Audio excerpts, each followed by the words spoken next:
Hello and welcome to This Week in James City County. I'm your host, Renee Dahlman. Today, once again, I am joined by Scott Stevens, James City County's County Administrator. Welcome, Scott. Hey, Renee, it's always great to be here. Always great to have you. So, you don't have much going on right now, right? There's not a whole lot of newsy things Yeah, happening. it's the same old plus a budget, right? We're Oh, discussing. But the budget. Yeah. yeah, that's right. Well, But before I get into that, I guess two things. One, spring looks like it's coming. Maybe it's been mhm. a little cooler the last few days than I like, but I think it'll turn the corner in April and we'll be on our way. And so just encourage folks to get out and enjoy that. And with that, Busch Gardens has officially opened Pantheon. So a ride that COVID impacted a little bit, but they had a great grand opening back at the end of March. And I did have an opportunity to ride it. So I would encourage all those coaster lovers out there to make time and go experience it. It is quite the coaster. And so I'll be riding it again sometime soon. Would mention our marina project. We have talked about the marina a number of times. I think it's really an exciting project. It was certainly needed. What we had out there was in pretty poor repair. We're a little behind schedule, but I think our contractor will be finished in April, at least with this phase one, this first project that we had funded and we're working through. And I'm really excited to see the final touches being put on, the street being resurfaced, the lighting going in, and having boats return to the boat slips that we have now rebuilt and are floating and waiting for use. So again, I hope folks will have an opportunity to experience not just visually, but to get into the water out there. We have a really nice boat launch for those that want to rent kayaks or bring their own or bring their own boating. And so again, excited to have the marina sort of back in regular operation this season. So look forward to that. Another thing I'd like to mention is we have worked through our economic development staff and our community development folks on pursuing a business grant. So we did present that to the Board of Supervisors at their last meeting in March. We are working with the state, the CDBG program, to get this business grant program out on the street, so to speak, but it should be coming soon. So I just want to mention to our small business community, we are providing up to $15,000 for businesses with 20 or fewer employees. And the $15,000 would be applied towards 6 months of rent or 6 months of mortgage that they've paid in the previous 3 years. And so it can be any 6 month period up to a maximum of $15,000. And they do have to have been in business all 3 years and have had a business license with James City County. So more details, but I think that's a pretty exciting thing for those businesses that have made it this far, and a little extra assistance would help. There is some coming. And again, we have $700,000 to distribute.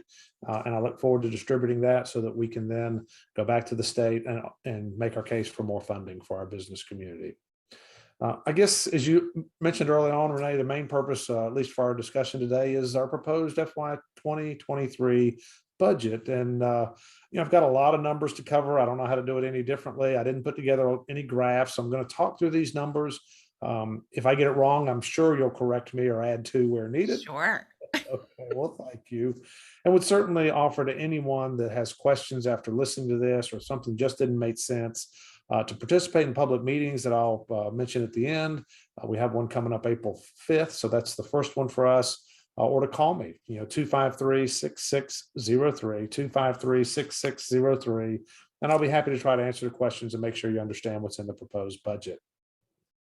So as I go through this, I'll probably speak a lot to revenues up there, some of the driving factors behind us, and then what the difference we're using in revenue. We do similar things year to year, minus sort of our capital improvement projects, replacement of vehicles. We're doing different things in some departments, but by and large, our budget funds primarily our staff that provides the services to the county. And then the other parts of it we'll speak to in terms of where additional revenue is going. And we do have some of that this year.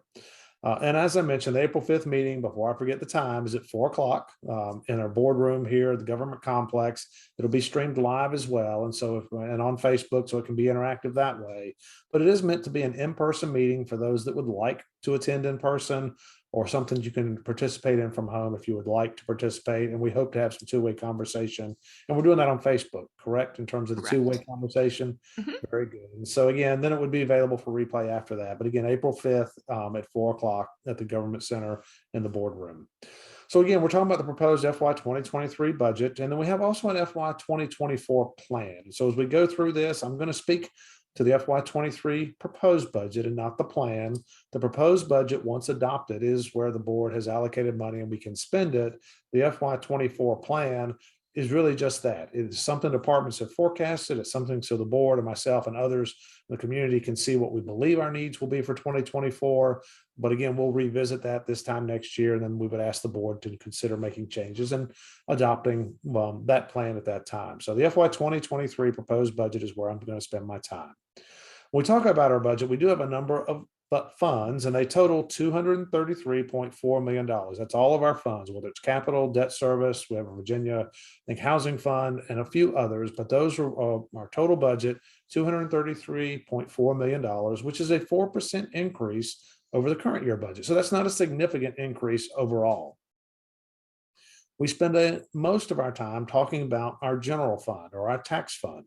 Of that $233.4 million, the general fund represents $218.2 million. So that is, again, a significant part of the overall budget. And within the general fund, we're seeing an 8% increase this year. And that's a little above our normal amount in terms of our increase of our budget. Big drivers for our proposed budget, employee retention, recruitment, has certainly played a big role in the formation of this budget and a lot of the recommendations. I will tell you that over the past 2 years, 60% of our turnover has been with employees that have been here less than 5 years, and most of those are in our lower pay grades. So we put a significant amount of effort this year and going into 23 to increase our minimum pay. And our minimum hourly rate in December was $9.64 per hour. As of April, that number will be 13.36. So we're talking about a 38% increase in our minimum pay, and then significant pay raises for our other employees at the lower end of our pay scale, trying to improve that turnover rate. Because just because with all the turnover on that 60% that we've lost in those lower pay grades, less than 5 years, we're having to constantly retrain. We lose somebody, we retrain, and that has created problems in keeping our convenience centers open, almost with closing our pool. We've had challenges in some of our building inspection side, and trouble to the public in terms of seeing what's going on with our Rec Connect, our childcare before and after school program in the school. So again, we are struggling in many of our departments with staff. And so I do expect and hope that this significant increase in the hourly rate that we're paying will help with that. We've also looked at beyond that, 5% and 1,500 is in these budget numbers for all employees, not in addition to for those lower pay. That $13 includes that, but for other employees above those lower pay scales, they ended up with a 5% and a $1,500 pay increase as well.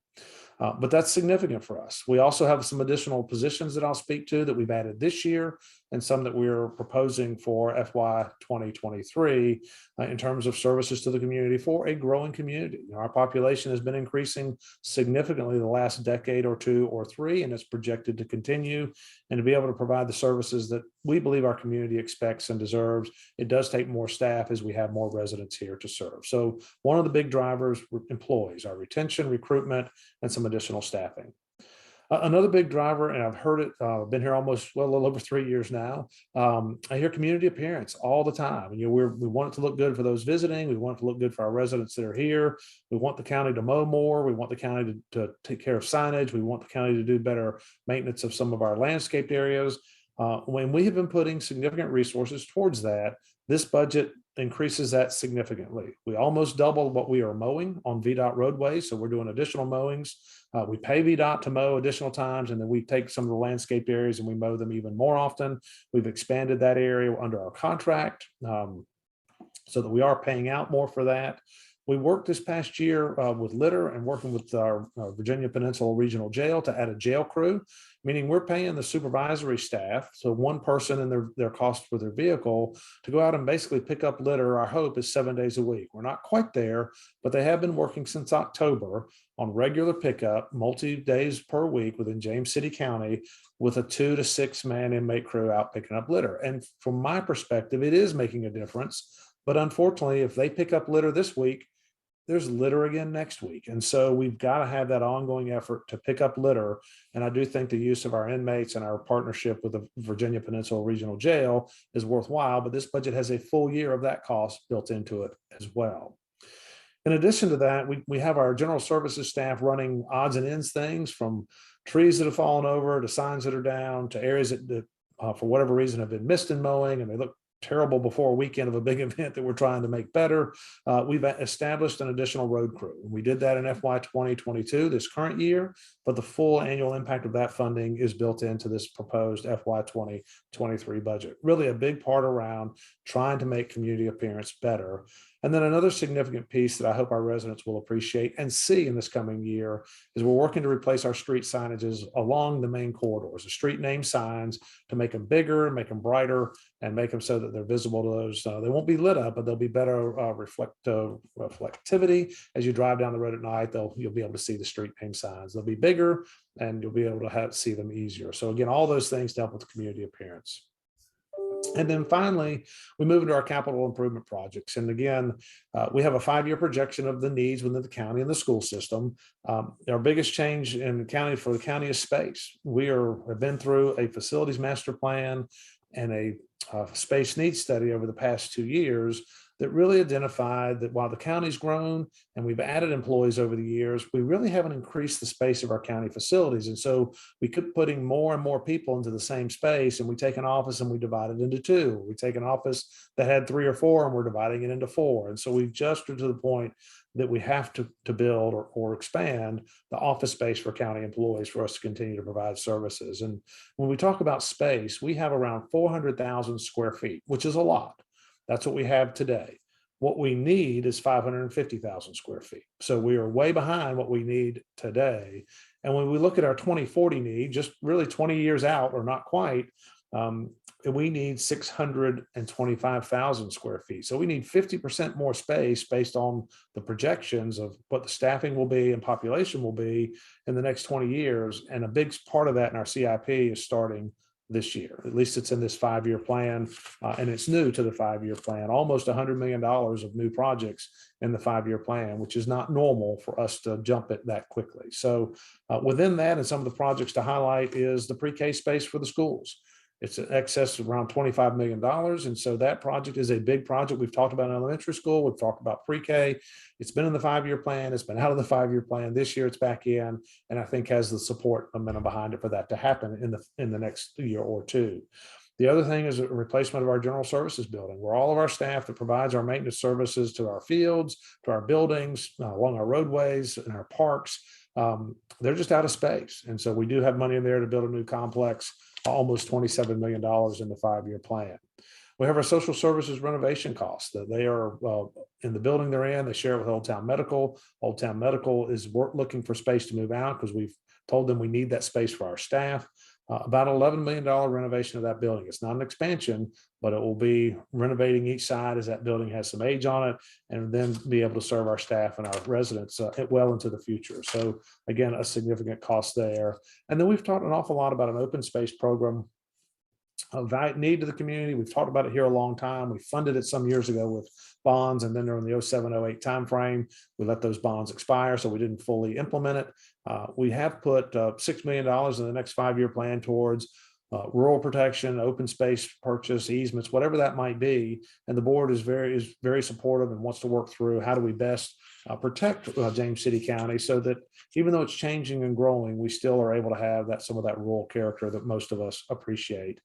And then finally, a new need in the 5-year plan that's been talked about but hadn't been in the 5-year plan is a new library. And whether that's a renovation or partnership in the downtown branch, or whether that is building a new branch in the James City County, still some conversation around that, but it's still a significant expenditure. And in this 5-year CIP, it's a $24 million expenditure. And I'll probably mention later, but our CIP this year, close to $18 million in total with our projects and the school systems projects. All of those this year are being cash funded. So that's one of those things that we do have cash reserves. We are putting that money towards the PAYGO or cash funding of projects. That way there's not ongoing debt associated with any of this year's $18 million worth of projects. And that's significant as well. A couple other things I'd like to mention. Those really are drivers: personnel, community appearance, capital improvement. When I look into the details of the budget, I don't have any tax rate change proposed. So for real property, which is your house or your business property, or personal property, which tends to be your vehicles, no tax rate change proposed. I will say the assessments for real property, as many residents know, went up this year. It was a reassessment year for us. 29,000 of our 35,000 or so parcels received a notice of their change in value, and the average increase was 8%. So most properties went up 8%. That generates about $8 million more for the county, or is equivalent to about 7 cents on the tax rate. For the average home, and again, averages, if you're above it, you pay more. If you're below it, it'd be less. But for the average home of $370,000 in James City County, 1 cent on the tax rate represents about $37 a year, or about $3 a month. And so I don't want to say that's not significant because it varies, but that is the reality of terms of dollars of what 1 cent on the tax rate means to the average property owner or homeowner here in James City County. And any change in these values, again, the Board of Supervisors cannot change the assessments. Our residents have until April 30th to appeal their assessment value, the value we've said their home or property is worth, to our Board of Equalization by April 30th. So you have some time to get that in. The Board of Supervisors can't change your assessment. What they can change is the tax rate. And I'm sure as I've just put the proposed budget out, the board will ask some questions and consider whether that is something they would want to do or not. But again, they can't make it, even if they make it a revenue neutral tax rate, those that had a higher than 8% increase would still have a higher tax bill. So that's sometimes hard to understand and explain to people. But I know our board will be sensitive to that and the needs of the county going forward. In terms of when you would see it, you wouldn't see that until your tax bill that's due in December. So whatever assessment change and whatever tax rate is implemented for your real property, your house or business, those bills wouldn't be due until December. When we move into personal property, that is typically our cars, our vehicles that we drive day in and day out. Used car values that are all-time high. I wish I had 3 or 4 vehicles to sell myself right now. But today, if I sold mine, I'd have to buy another one. So that's not quite the right time for that.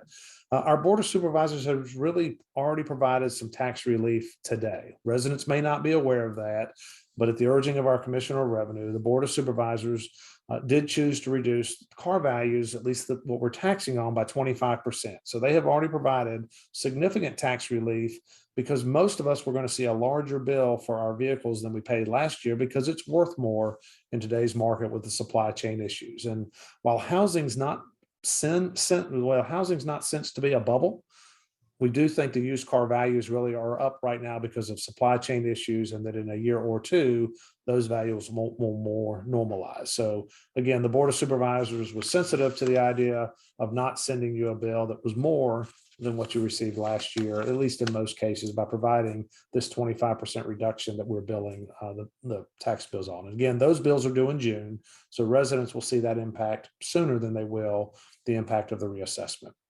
Anything I've left out of there, Renee, that you think I ought to say again or slower? I think that you have covered it all. Just public opportunities for comment is probably the next big thing you'll Well, get to. I'm getting to that. I'm gonna save that for the end because I want people to Okay. remember at the end. So let me talk a little more in terms of our budget. Our general fund budget I mentioned was $218.2 million. 8% increase, that's 16 million more in revenue. So 8 million is a reassessment, 1.5 million is just new development, almost 4 million is increased sales tax, almost 2 million is increased meals and lodging tax, and then the balance is in miscellaneous revenue. So it's spread across a lot of our revenue sources, but again, it's $16 million more. So what are we doing with this 16? What does the proposed budget recommend for that?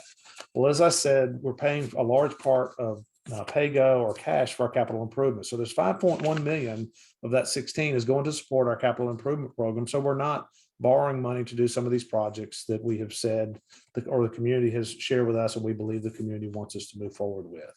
About 4 million was implementation or full funding for this 5% and 1,500 salary increase that I spoke to. 1.2 million was the increase in what we're paying or supporting in our Williamsburg James City County school systems for next year.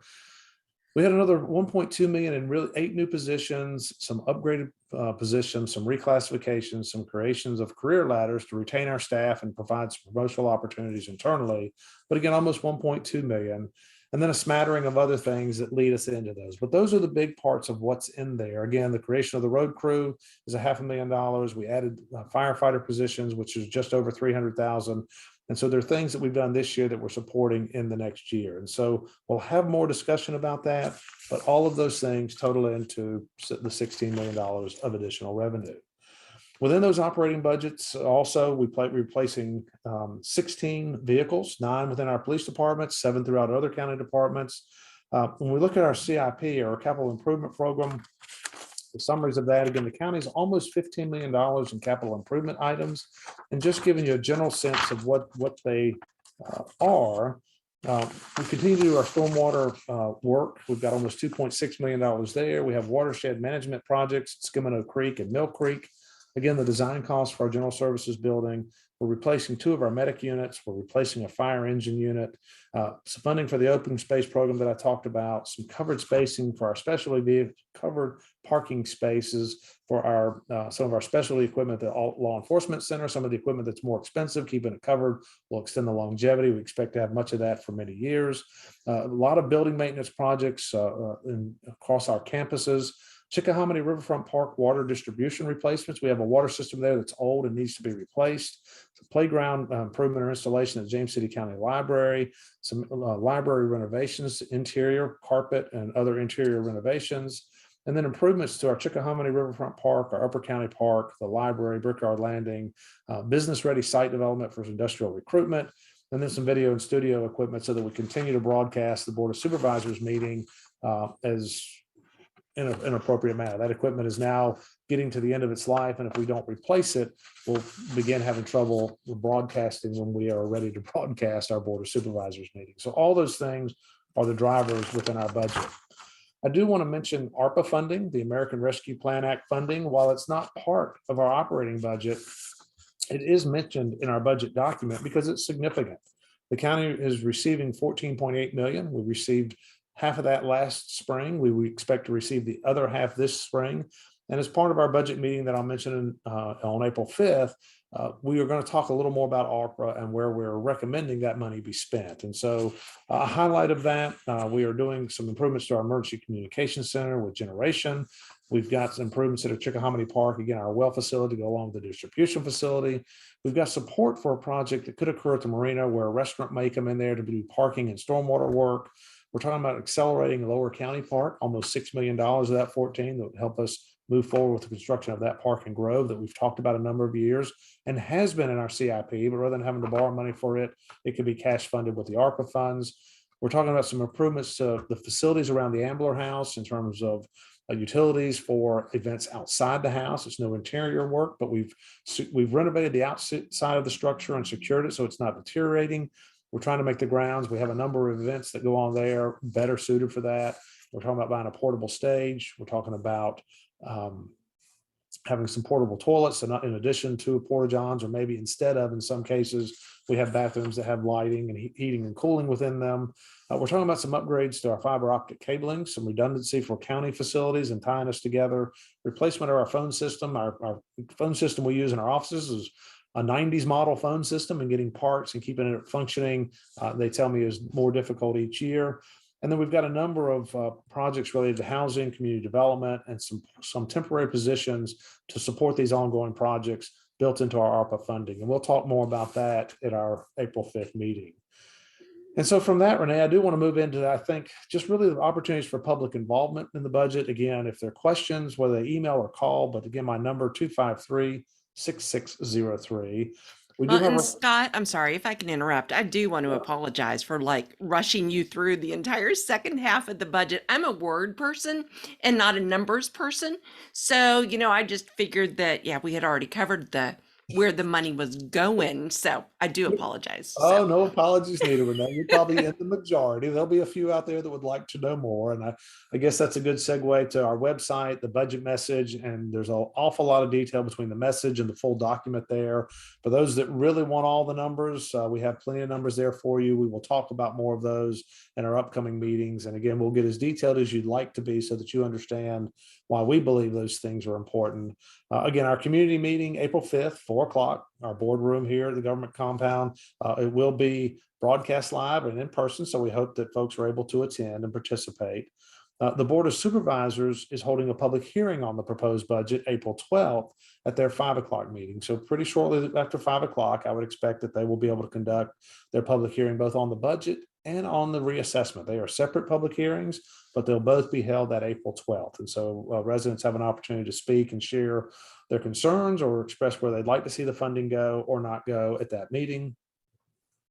The Board of Supervisors business meeting is April 26th, where they'll talk more about the budget and then decide, do they need to talk more about it before they consider hopefully their adoption of the budget on May 10th. So that's our schedule from here to hopefully having the budget adopted. But we certainly are willing to come out and speak with groups and help those in our community understand. It's on the phone or in person. We definitely want to make sure we're relaying what is in the budget, why I believe it's important, and make sure they at least understand it and have all the information to make their decision upon. So with that, I think I'll close on the budget, Renee. It's enough numbers. And again, well, I'll end where I started, maybe, of just encouraging people to get outside. It's going to be nice weather and a little more conducive to that. And I think we all benefit by moving around a little bit, whether that's riding or walking or running or whatever you're paddling, whatever your preference. There's a lot of opportunity here in James City County to enjoy that. So I'll send it back to you. All right. Well, I will be sure to include at the end of the podcast the information about all of those upcoming public comment opportunities. So this is our community's budget, and we definitely want to hear from everyone on it. So, well, Scott, as always, thank you so much for taking time out of your very busy schedule to sit down with us and do a little podcast. Absolutely. I always look forward to them, Renee. All right. Well, thank you so much. Well, that wraps up this episode of This Week in James City County. Thank you so much for tuning in. As always, please take a moment to subscribe. That way you will be sure to never miss an episode. Also, go to our website. We're at jamescitycountyva.gov/podcast. And while there, you're going to find all of our episodes as well as a form that you can complete. Give us show ideas, comments, critiques. We would love to hear from you. So once again, thank you so much, and we will talk with you next week.